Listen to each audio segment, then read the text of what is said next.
नमस्ते देवियों और सज्जनों, मेरे चैनल में आप सभी का मैं तहे दिल से स्वागत करती हूँ। कैसे हो आप? गणेश पुराण की कथाएं सुन रहे हो ना?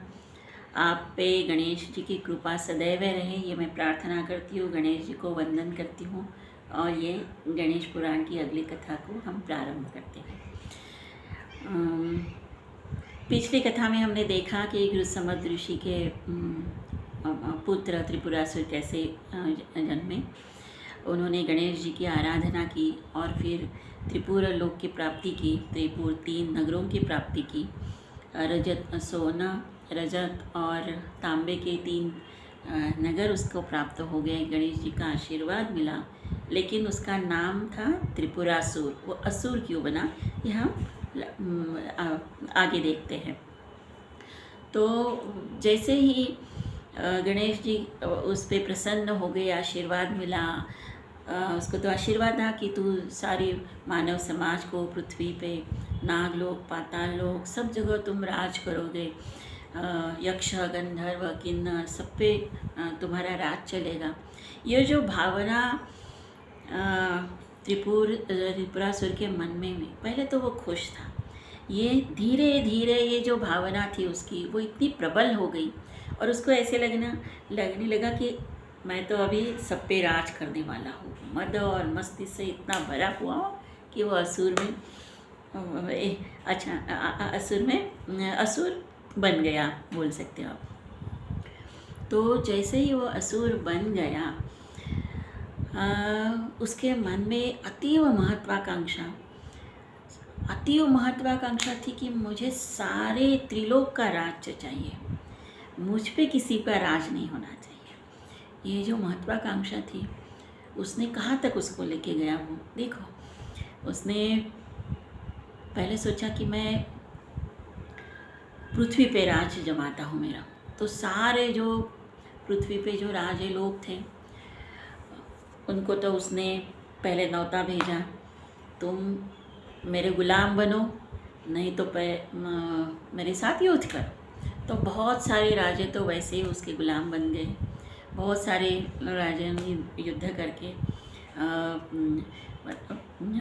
वो मर गए बहुत सारे, और जो भी बच्चे कुचे थे वो गुलाम बन के रह गए। तो सारा पृथ्वी पे उसका राज तो स्थापित हो गया। ये राज उसने अपने भीमकाय नाम के एक सेनापति के हाथ सौंपा और वो बोला चलो अभी हम इंद्रलोक पे सवारी करते हैं। तो वो इंद्रलोक चला गया। तो इंद्र का और उसका भी बहुत दिन तक उसका युद्ध चलता रहा। बहुत सारे उनके दोनों साइड के सैनिक मर गए और फिर अंत में दोनों ने तय किया कि हम अभी द्वंद्व युद्ध करेंगे। तो दोनों ने मल्ल युद्ध चालू किया, एक दूसरे को अटक पटकने लगे। और एक बार त्रिपुरासुर ने वो इंद्र को ऐसे पकड़ा, ऐसे गर पटक घुमाया और फिर इतने ज़ोर से दूर तक फेंक दिया कि वो कहाँ गिरा, कहाँ पड़ा, कहाँ चला गया इंद्र, किसी को समझ में ही नहीं आया। सारे देव देवता भी घबरा गए, क्योंकि उसको ढूंढने लगे इंद्रदेव को कि कहाँ गया हमारा राजा, कहाँ गया इंद्रदेव, कहाँ गया। ढूंढने लगे। तो उनको वो कहीं तो एक गुफा में छुपा हुआ दिखाई दिया। तो वो सारे देव देवता भी वहीं पे छुपे और इंद्र भी वहीं पे रहा था। अभी त्रिपुरासुर ने सोचा अभी पृथ्वी पे मेरा राज्य है, इंद्रलोक में मेरा राज्य है। उसने और उसका एक सेनापति था वज्रदृष्ट करके, उसको पाताल में भेजा और बोला पाताल का, नागलोक का तुम सारा संहार करो, वो राज्य काबिज करो। तो वो पाताल में गया, वहाँ पे नागलोक उसने जिताया। और ये त्रिपुरासुर था, वो अभी ब्रह्मलोक गया। ब्रह्मलोक पे जैसे ही ब्रह्म को पता चला, ब्रह्मा जी को, कि ये त्रिपुरासुर आ रहा है, वो भाग के निकले और वो विष्णु जी के नाभि में जाके बैठे, छुप गए। तो उसको ब्रह्मलोक भी मिल गया। तो इंद्रलोक और ब्रह्मलोक दोनों लोग उसके पास आ गए। पाताल लोक भी वज्रदृष्ट के पास था। तो उसने उसके और 2 सेनापति थे, चंड और मंड, उन दोनों को ये इंद्रलोक और ब्रह्मलोक की कमान सौंपी। और फिर वो चला आगे विष्णु लोक। विष्णु लोक पे विष्णु को जैसे पता चला, विष्णु निकल गया, विष्णु कैलाश पे महादेव जी के पास गया, विष्णु लोक भी उसको मिल गया। फिर वो चला कैलाश पर्वत पे। कैलाश पर्वत पे जब महादेव जी ने इसकी शौर्य की कहानी सुनी तो वो बहुत अचंभित हो गया और वो बहुत खुश भी हो गए। जैसे उन्होंने त्रिपुरासुर को देखा तो बोले, मैं तेरे शौर्य से बहुत प्रभावित हूँ, मैं खुश हूँ, तुम्हें वर देना चाहता हूँ, क्या चाहिए तुझे वर बोलो। तो बोला कि आप यहाँ से निकल जाओ, मुझे ये कैलाश पर्वत चाहिए। तो वो सारे देव देवताओं के साथ वो मंदराचल पर्वत पे निकल गए, पार्वती को लेके सारे निकल गए। अभी सारे लोग उसके पास है, त्रिपुरासुर के बाद। वो बहुत खुश हो गया। वो फिर सोचा कि अरे भीमुकाय पृथ्वी पे कैसा काम कर रहा है, देख के आते हैं। नीचे आया, पृथ्वी पे देखा तो भीमुकाय ने इतना सारा पृथ्वी पे राज रचाया था, सारे राजों को मार चुका था, अंधाधुंधी कारोबार था उसका, बहुत स्त्रियों पे अत्याचार हो रहे थे, यज्ञ याग बंद पड़े थे, बहुत सारे अच्छे लोग कारागृहों में बंदिस्त थे। तो ये देख के त्रिपुरासुर तो बहुत खुश हो गया। फिर वो बोला, चलो मैं अभी पाताल लोक में वज्रदंष्ट कैसे काम कर रहा है देख के आता हूँ। वहाँ गया तो वज्रदंष्ट में सप्त पाताल जीत के वो नागलोक तक पहुँचा था और वहाँ पे रत्न माणिक और सारे जो वैभव वाली चीज़ें हैं उसका उपभोग ले रहा था। त्रिपुरासुर बहुत खुश हो गए और वो देख के फिर सारों से बात करके वो अपने त्रिपुर नगरी में चला गया। तो ऐसे ही बैठा था तो यहाँ पे जो देव देवता थे, गुहा में छुपे हुए देव देवता थे, वो डर गए थे कि अरे त्रिपुरासुर का ये जो संकट हम पे आया है वो कैसे निकलेगा, उससे हम बाहर कैसे निकलेंगे। तभी नारद मुनि वहाँ पे आ गए और नारद मुनि ने जब सब सुना तो उन्होंने बोला कि आप गणेश जी की आराधना करो, गणेश जी आपको ये संकट से मुक्त करेंगे। तो उन्होंने बहुत दिन तक गणेश जी की आराधना की। गणेश जी प्रसन्न हो गए और गणेश जी बोले, त्रिपुरासुर का वध शंकर भगवान के हाथ से हो जाएगा, आप चिंता मत करो। अभी ये त्रिपुरासुर जो पृथ्वी लोक और नागलोक, इंद्रलोक और ये सारे जीत के जब त्रिपुर नगरी में आता है और बैठता है तो उसके सामने गणेश जी एक द्विज का रूप लेके आते हैं, छोटा सा द्विज बन के आते हैं। तो त्रिपुरासुर वैसे भी द्विजों का सम्मान करने वाला है क्योंकि उसके पिता तो द्विज ही हैं। तो वो उनकी पूछताछ पूछता है कि आप कौन हो, आपका नाम क्या है। तो गणेश जी जो द्विज के रूप में आए हैं वो बोलते हैं, मेरा नाम कलाधर है। तो हंसने लगता है, बोलता है कि कलाधर, तो ये सिर्फ नाम में कला है या आपके पास कुछ कला भी है। तो गणेश जी बोलते हैं, हाँ थोड़ी बहुत कला तो जानता हूँ, थोड़ी बहुत सौंदर्य दृष्टि है, तो देखता हूँ कहाँ सुंदरता है, वैभवता है। मैं उसमें बहुत सारी जगह घूमता रहता हूँ, भ्रमण करता रहता हूँ, तो देखता हूँ कहाँ क्या चीज़ है। तो त्रिपुरासुर को तो बहुत गर्व है कि अभी उसने सारे त्रिलोक पाताल सब कुछ जीता है, तो उसके पास ही सारा वैभव है। तो वो बोलता है, तो क्या मेरे पास तो सारा वैभव है अभी। तो बोलते हैं, नहीं, मुझे ऐसा लगता है आपके वैभव में थोड़ी कमी है कुछ। तो त्रिपुरासुर बोलता है, क्या कमी है मेरे वैभव में। तो कलाधर गणेश जी बोलते हैं, कलाधर के रूप में जो गणेश जी आए हैं वो बोलते हैं, मैंने शंकर भगवान के यहाँ एक गणेश जी की सुंदर मूर्ति देखी थी। इतनी मोहक और इतनी सुंदर मूर्ति मैंने अभी तक किसी भी लोक में किसी के भी पास नहीं देखी। मुझे लगता है वही सबसे बड़ा वैभव है, और वो वैभव आपके पास नहीं है, वो महादेव जी के पास है, शंकर भगवान के पास है। तो वो ऐसे ही बोलता है तो उसको बहुत गुस्सा आता है त्रिपुरासुर को। तो वो मन में सोचने लगता है कि ये वैभव मेरे पास कैसे आए। ऐसे वो सोच रहा है तभी वो मूर्ति गायब हो जाती है। गणेश जी अंतर्धान पाते हैं और फिर वो बोलता है नहीं, वो तो मूर्ति मुझे लेनी ही चाहिए, जो गणेश जी की मूर्ति है महादेव जी के पास, मुझे पता नहीं था। तो वो क्या करता है, अपने 2 सेनापतियों को शंकर भगवान के पास भेजता है और मंदराचल पर्वत पे, और बोलता है कि उनसे वो मूर्ति लेके आओ।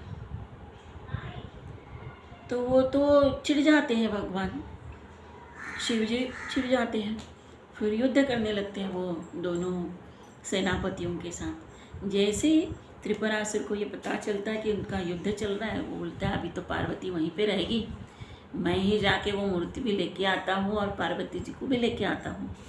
ऐसे सोच के वो मंदराचल चला जाता है। जब पार्वती को पहले ही पता चलता है तो वो भाग के अपने पिताजी के पास जाती है। तो भगवान हिमालय उसको एक गुफा में, गुप्त गुफा में छुपा देता है। बोलता है तू यहाँ पे रहे, कुछ नहीं होगा तुझे। तो त्रिपुरासुर जब महादेव जी के घर जाता है मंदराचल पर्वत पे, तो उसको तो वो तो मूर्ति तो मिल जाती है, लेकिन पार्वती जी नहीं मिलती। वो सुंदर मूर्ति वो देखता है और वो उसको गणेश जी के कलाधर की याद आती है। क्या सुंदर मूर्ति है, जैसे ही कलाधर ने बताया था वैसे ही सच में ये वैभवशाली मूर्ति है। तो वो लेके अपने घर आता है। वो घर आता है और ऐसे ही देख रहा है, वो हाथ में लेके वो मूर्ति देख रहा है, तभी वो मूर्ति गायब हो जाती है।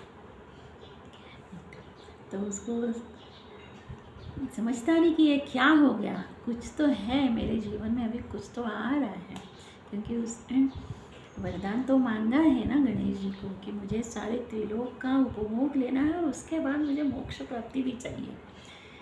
तो शायद अभी मैंने त्रिलोक का उपभोग तो ले लिया है, अभी सारा वैभव मेरे पास है, तो शायद उसको थोड़ी सी आँट मिलती है कि मृत्यु की। और फिर तभी ये जो महादेव जी हैं वो उसके 2 सेनापतियों को मारते हैं। तो वो छिड़ जाता है त्रिपुरासुर और बोलता है नहीं, अभी महादेव जी के साथ तो युद्ध करना पड़ेगा। तो फिर वो महादेव जी के साथ युद्ध करने लगता है।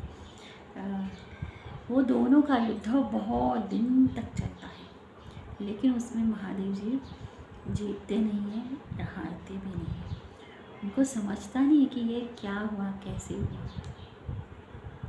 फिर वो ऐसे दौड़ के एक वन में निकल जाते हैं और वो साधना करने लगता है कि ये ऐसा क्यों हुआ कि मुझे इस पे जीत क्यों नहीं मैं प्राप्त कर पाई।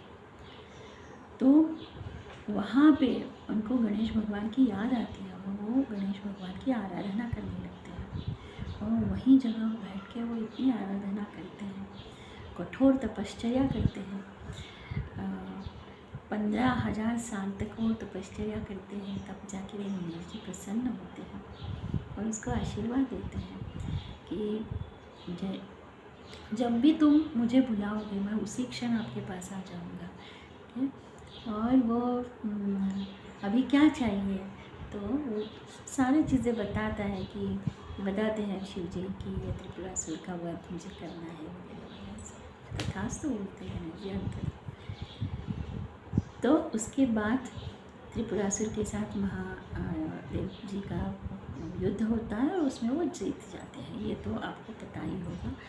तो ये जीतने के बाद जहाँ पे गणेश जी की उन्होंने आराधना की है शिव जी ने, वहाँ पे वो गणेश जी का मंदिर, सुंदर मंदिर उभारते हैं और बाग बगीचा सब करते हैं तैयार वहाँ पे। और एक भव्य गणेश जी की मूर्ति है, ओके, वहाँ वो रखते हैं।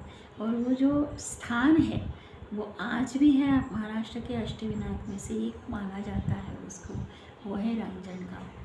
ओके, उसको गणेश पुराण में वही स्थान को मणिपुर ऐसे संबोधित किया है, ऐसे इस नाम से संबोधित किया है। तो ये जो त्रिपुरासुर का जब शिव जी वध करते हैं उसके बाद ही उनको त्रिपुरारी कहा जाता है। त्रिपुरासुर का आरी मतलब शत्रु जो है वो महादेव जी, इसलिए उनको त्रिपुरारी बोलते हैं। गणेश पुराण में ये जो कथा है उसमें एक लाइन बहुत अच्छे से, एक वाक्य मुझे बहुत अच्छा लगा। ये त्रिपुरासुर जिसके पास तीन नगर है, 3 पुरी है, एक तांबे का है, एक रजत का है और एक सोने का है। तो इसका मतलब क्या है कि जो भी